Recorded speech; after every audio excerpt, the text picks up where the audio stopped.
아침 뉴스의 맥을 짚어드리는 시간 뉴스연구소, 오늘도 두 분의 연구위원 함께합니다. 경향신문의 박순봉 기자 그리고 김준일 시사평론가, 어서 오십시오. 안녕하세요. 자, 첫 뉴스는 지금 비 피해 상황들, 현재 상황들 종합해봐야 될 것 같습니다. 어떻습니까?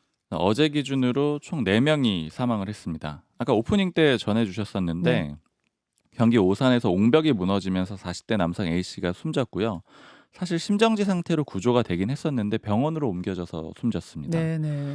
그리고 충남 서산하고 당진에서는 도로하고 주택이 침수되면서 3명이 숨졌거든요. 그러니까 이렇게 해서 총 4명의 사망자가 현재까지 나왔기 때문에 피해가 좀 크다고 볼 수가 있습니다. 예. 그리고 이외에도 뭐 여러 가지 그런 이제 불편, 어려움들이 많이 있었거든요. 예를 들어 충남 청양에서는 산사태가 발생을 했어요. 그래서 주민 2명이 매몰됐다가 구조되기도 했었고요. 네. 그다음에 광주 지역도 전남 광주 지역도 비가 굉장히 많이 왔었거든요. 굉장히 많이 왔습니다. 여기도 이제 고립됐다는 신고 이런 것들이 많이 있었고 특히 뭐 광주 공고 같은 데서는 낙뢰가 어제 떨어져가지고 정전이 발생해서 뭐 대피하고 학생들도 귀가하고 이런 상황들도 있었습니다. 네. 전체적으로 어제 기준으로 쭉 파악해 봤을 때는 그 421가구 주민 1,382명이 일시 대피했다라고 해요. 그러니까 이제 많은 사람들이 좀 대피해야 되는 그런 상황들이 있었고요. 그리고 이제 뭐 도로, 철길 이런 것들도 많이들 제한이 있었습니다. 예. 그리고 특히 이제 그 아까 광주 지역 비 많이 왔다라고 말씀드렸었는데 그 광주 지하철 1호선은 원래 운행이 안 됐었거든요. 근데 오늘 새벽 5시 30분부터 여기는 운행은 또 재개가 됐습니다. 네. 이 비 전선이, 이 폭우 전선이 그제부터 어제 한 오전까지는 중부지방에 쭉 걸쳐져 있었던 것 같고, 그게 어제 낮부터 아래로 내려간 거죠. 네. 그래서 지금 광주, 대구 뭐 이런 쪽으로 지금 비 피해가 굉장히 심한 상태. 이 비가 언제까지 오는 겁니까? 일단 기상청이 예측하기로는 19일 저녁까지 이어진다라고 합니다. 그러니까 19일이니까 내일 저녁이 되는 거죠. 일단 내일 저녁까지는 오르락 내리락 하면서 이런 큰 비를 계속 뿌린다는 얘기예요. 네, 30mm에서 80mm 사이로 매우 강하고 많은 비가 전국적으로 올 거다 이렇게 예상을 하고 있습니다. 이제 특정 지역에 더 많이 올 수 있기 때문에 피해가 또 추가적으로 나올 수 있고요. 지금 기상청에서 우려하는 거는 이미 비가 한번 많이 내렸잖아요. 그래서 산사태하고 또 제방 붕괴, 그다음에 시설물 침수 이런 이제 추가적인 2차 피해라고 할까요? 추가적인 피해 같은 것들도 좀 예상이 되기 때문에 네. 여기에 대한 좀 대책이 필요한 그런 상황이고요. 예.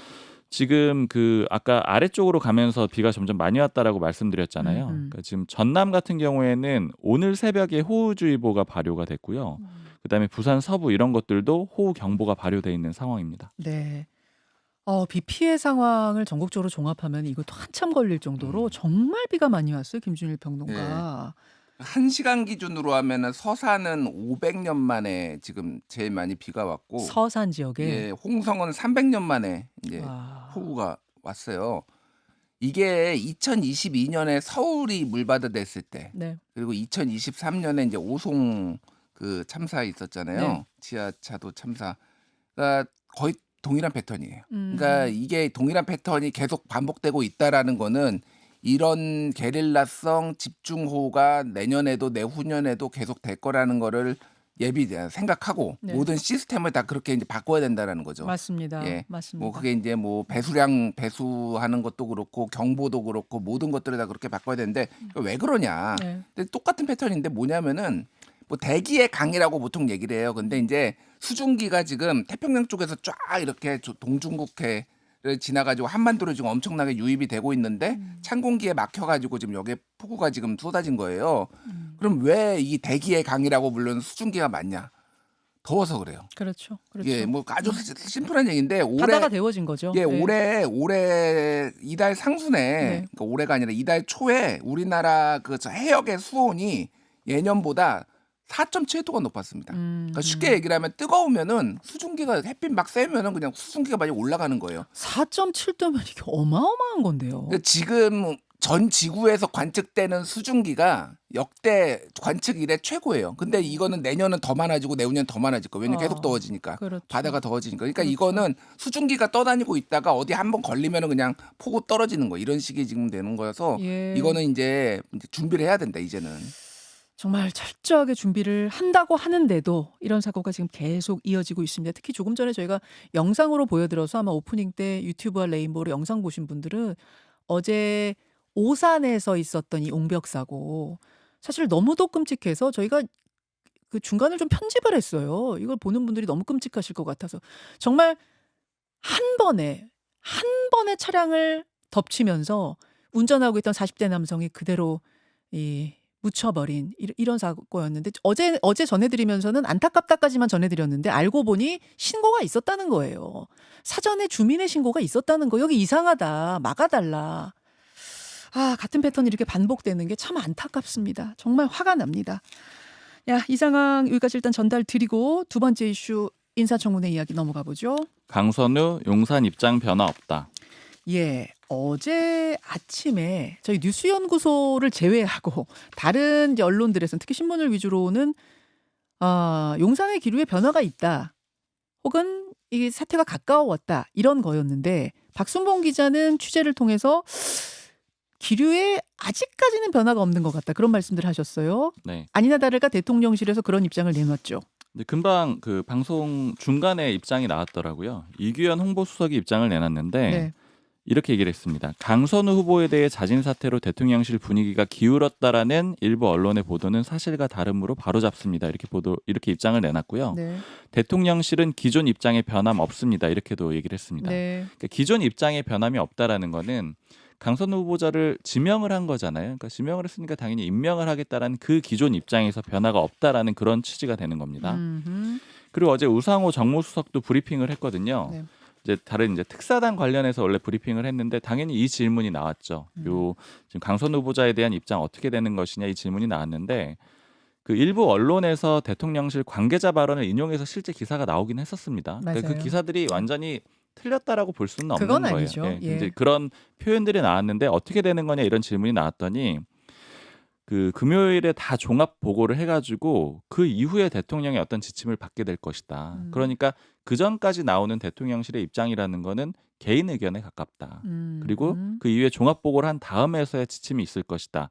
현재까지는 어떤 기류의 변화가 있지는 않다. 이렇게 다시 한번 확인을 합니다. 네. 저도 어제 한번 다시 체크를 해봤을 때 역시 기류 변화는 없는 상태로 현재까지는 보여요. 그러니까 강선우 후보자하고 그다음에 이진숙 교육부 장관 후보자도 원래 관심이 많았잖아요. 네. 근데 이진숙 후보자도 청문회를 해보니 국민의힘에서 추가적으로 더 큰 의혹을 제기하진 못했고 태도가 나쁘지 않다 이런 분위기들을 지금 민주당에서 얘기를 하고 있거든요. 그래서 두 후보자 모두 현재 상황으로서는 일단 갈 걸로 보이는데 다만 이제 그 보좌진들이 문제 제기를 했었고 그다음에 시민단체가 문제 제기를 했었고 그다음에 어제는 여당 의원들 중에서도 공식적으로 문제 제기를 하는 사람들이 있었거든요. 뭐 예를 들어서 김영진 의원은 국민 여론과 국민 눈높이 이게 따져봐야 된다라고 했고요. 박지원 의원도 민심을 거역해서는 안 된다. 그러니까 완전히 뭐 사퇴해야 된다 이런 정도의 표현은 아니지만 고심을 해봐야 된다 이런 얘기들이 또 적극적으로 나오고 있는 상황이라서 하나 더 앞으로 보태면 민주당으로 건너간 김상욱 의원 같은 경우에는 이진숙 후보자 자진 사퇴, 네, 아예 사퇴 사퇴를 이야기를 언급을 또 해버렸죠. 민주당 의원 중엔 처음으로 했죠. 그래서 상황은 조금 더 지켜보기는 해야 될 것 같습니다. 자, 공식적인 기류에는 변함이 없지만 사실 물밑 기류는 지금 조금씩 변하는 느낌은 있어요. 그래서 현재까지는 변화가 없지만 이제 주말 넘기면서 어떻게 될 건가 이건 모르겠습니다. 그렇죠? 김준일 평론가 어떻게 예. 내다보세요? 일단 뭐 당연히 오늘까지 지켜본다라는 거예요. 뭐 당연하다는 게 아니라 그동안 얘기해왔던 바대로 예. 주말이 이제 분수령이 될 것 같은데 이제 뭐 여권 입장에서 긍정적 요인, 뭐 부정적 요인을 좀 꼽자면은 기사가 많습니다. 그러니까 기사가 많다는 게 예전처럼 모든 언론의 주목이 강선우, 이진숙 사퇴 여부에 쏠리지는 않고 예를 들면은 뭐 지금 삼특검도 있고 뭐 이를테면 외교 문제도 있고 뭐 미국 트럼프하고의 협상도 있고 막 이런 게 막 굉장히 많잖아요. 그러니까 좀 시선이 분산될 수도 있을 것 같아요. 그런 것들이 조금 기류를 좀 더 지켜봐야 된다라는 거에도 좀 영향을 주는 것 같고 지금 여론조사 하나를 말씀드리면은 네. KSOI 한국사회여론연구소가 지난 14일부터 15일까지 18세 이상 1000명 대상으로 정치연한 여론조사를 했는데 예. 각 부처 장관 지명자 인선에 대한 평가가 적절한 인선이 45.5, 부적절한 인선이 39.1.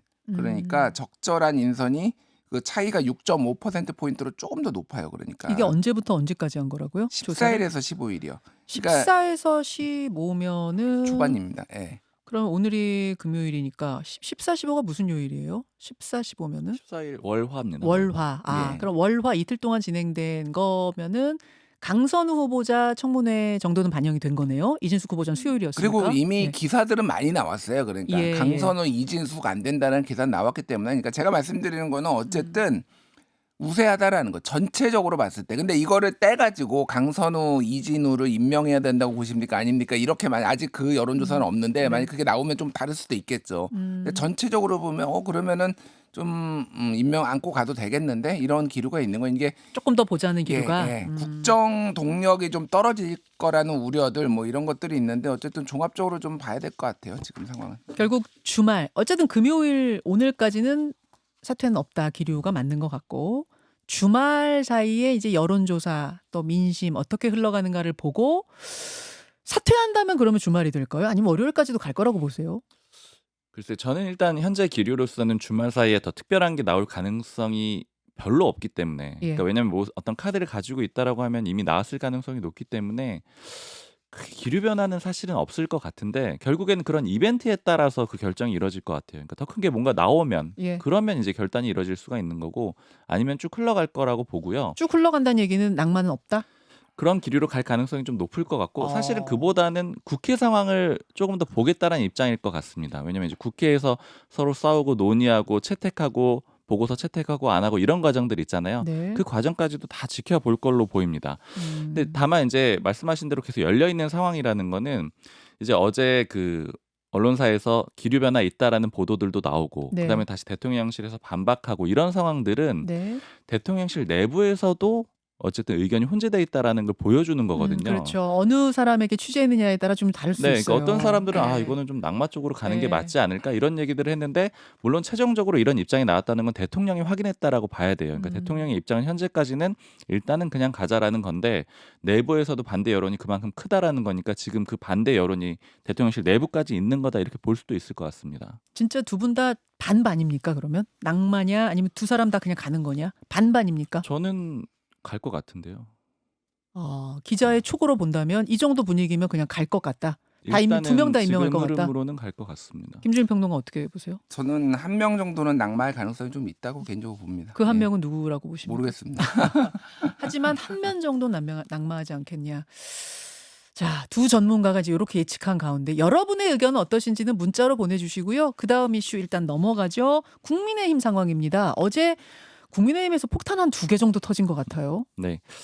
표현을 그대로 써도 될지 모르겠는데 다구리 당한 윤희숙, 국민의힘 입당 전환길 이렇게 두 가지 이슈였습니다. 이게 비속어긴 한데 달리 표현하면 요 느낌을 살릴 수 없어서 그냥 지금 표현하셨습니다만 우린 순화를 하자면 몰매란 뜻이거든요. 네. 지금부터 영상을 보여드릴 겁니다. 어제 그러니까 이 비대위원들 회의에 여의도 연구원장 자격으로 윤희숙 혁신위원장이 참석하고 나오면서 한 말입니다. 잘 들어보세요. 그러면 어제 그 사실에 대해서는 별 말씀 없으셨나요? 다구리라는 건 안 받아들이겠다는 취지로 다들 말씀하신 거예요. 너무 비공개 때 있었던 얘기니까 그냥 다구리라는 말로 또 요약하겠습니다. 지금 지도부 회의에서 나오시는데 어제 혁신안 그 나윤 장송 거취 밝혀라라는 혁신안에 대해서 다른 지도부는 뭐라고들 하든가요? 이렇게 기자가 질문하니까 저 이거 그냥 표현해도 되나요? 좀 고민이 되네. 몰매? 다구리? 이 말로 그냥 표현하겠습니다. 이렇게 답한 거예요. 몰매 맞았다는 거예요. 네. 어제 비대위 회의가 있었는데 윤희숙 위원장이 가서 혁신안을 다시 한번 보고를 한 겁니다. 그러니까 물론 발표를 하고 그다음 비공개 회의 때 다시 한번 보고를 한 거죠. 근데 이제 그 과정에서 비대위원들이 질문을 한 거죠. 뭐 이 안은 어떻게 되는 것이냐, 뭐 구체적으로 이런 문제들은 없느냐 이런 질문들을 쭉 받았는데 이런 상황들에 대해서 윤희숙 위원장이 아까 그런 표현을 써가지고 분위기를 전달을 했던 겁니다. 예. 흐름 좀 짚어보면 아까 말씀하신 대로 나윤장송의 거취 표명을 촉구를 했고요. 그 다음에 어제 아침에는 그 윤희숙 위원장이 페이스북에 글을 썼어요. 글을 썼는데 거기 보면 좀 주목되는 대목이 네.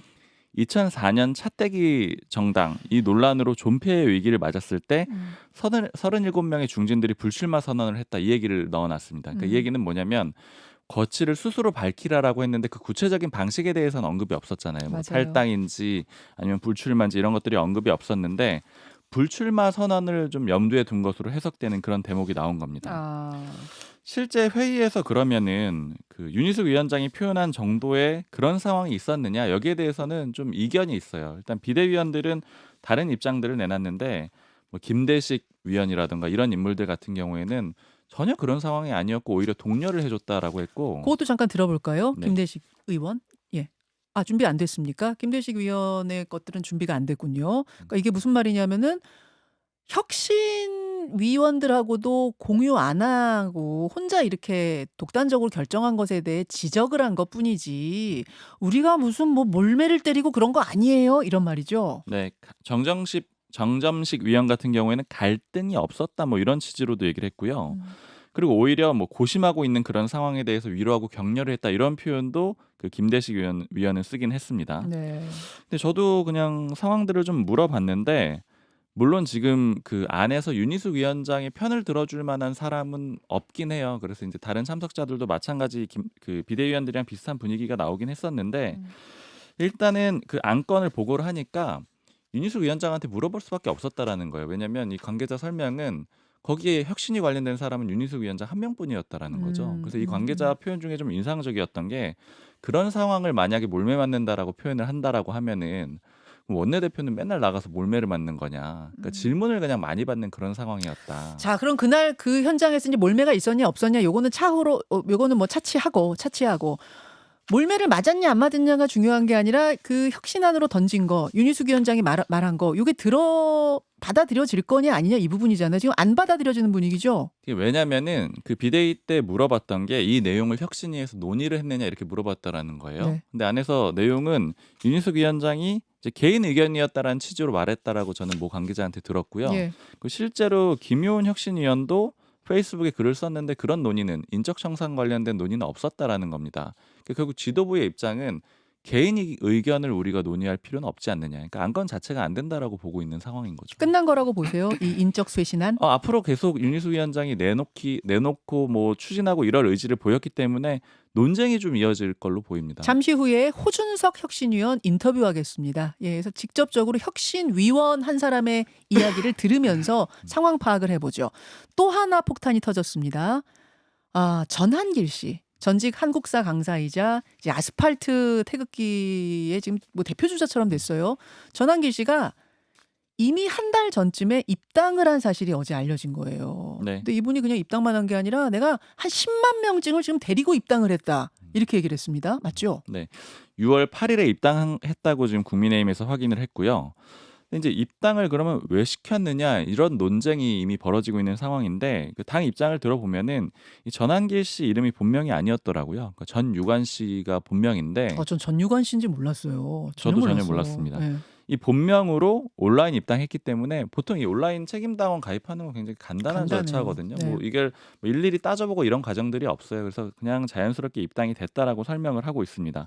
송호석 원내대표도 그런 입장이고요. 자, 일단 여기까지 어제 국민의힘 상황을 전달했습니다. 김준일 평론가 예. 어떻게 보셨어요? 그러니까 윤희숙 혁신안은 좌초될 수밖에 없고 사실 놀랍지 않습니다. 예, 근데 아까 전에 그 다구리라는 표현 쓰시는데 너무 발랄하게 쓰시더라고요. 임 위원장님. 예, 그러니까 이거는 작심해서 그 얘기를 가져온 것 같아요. 그런 표현들을. 그러니까 내가 이런 게 가져왔지만은 나는 몰매 맞았고 내가 좀 피해자다. 뭐 이런 식의 얘기를 한 것 같은데 혁신위 얘기를 들어 뭐 바로 뒤에 나오겠지만 호준석 의원 저거 할 때 그 위원들하고 같이 상의를 제대로 안 했다라는 거예요. 그리고 내가 지를 건데 뭐 이거 동의 안 하는 사람은 그만둬도 좋다. 뭐 이런 얘기까지 했다라는 거예요. 그좀 혁신위원들한테. 이거는 그냥 개인의 약간의 급발진 이런 게 있는 거고 결국은 이도 안 되고 저도 안 되니 좀 몸부림 처절한 몸부림으로 볼 수도 있겠지만은 이게 이렇게 급발진이 되면은 뭐 되겠냐. 그러니까 모두가 얘기했듯이 어차피 안 된다. 이거는 차기 당대표가 정리를 하든 뭐를 하든 그 리더십이 있는 사람이 그리고 선출된 권력이 해야 될 이제 상황인 것 같고. 그 인유한 위원장 때하고 되게 비슷하죠. 네. 그때 인유한 위원장도 뭐 막 해보려고 하고 던지고 했는데 결국은 하나도 안 받아들여지. 김기현 대표가 정권까지 줬어요. 심지어 말로만. 예. 그런데 뭐 아무것도 안. 비슷해요, 지금 예. 느낌이. 예. 그리고 지금 전한길은 제가 보니까 이거는 입당이 됐지만은 뭐 하려면 출당 시킬 수도 있어요. 그래요? 그러니까 뭐 방법을 찾으려면 뭘 못 하겠습니까? 찾으려면. 예. 그러니까 이거는 그러니까 그 지금 반대예요. 그러니까 윤희숙 혁신안에 대한 반대다 이거는. 반대로 가겠다. 이렇게 지금 보는 게 맞는 것 같아요. 예. 일단 여기까지 정리하고 오늘 인터뷰와 2부까지 계속 요 얘기는 진행될 거니까요. 상황 정리만 하죠. 두 분 수고하셨습니다. 감사합니다. 김현정의 뉴스쇼는 시청자 여러분의 참여를 기다립니다. 구독과 좋아요, 댓글 잊지 않으셨죠? 알림 설정을 해두시면 평일 아침 7시 10분 실시간 라이브도 참여하실 수 있습니다.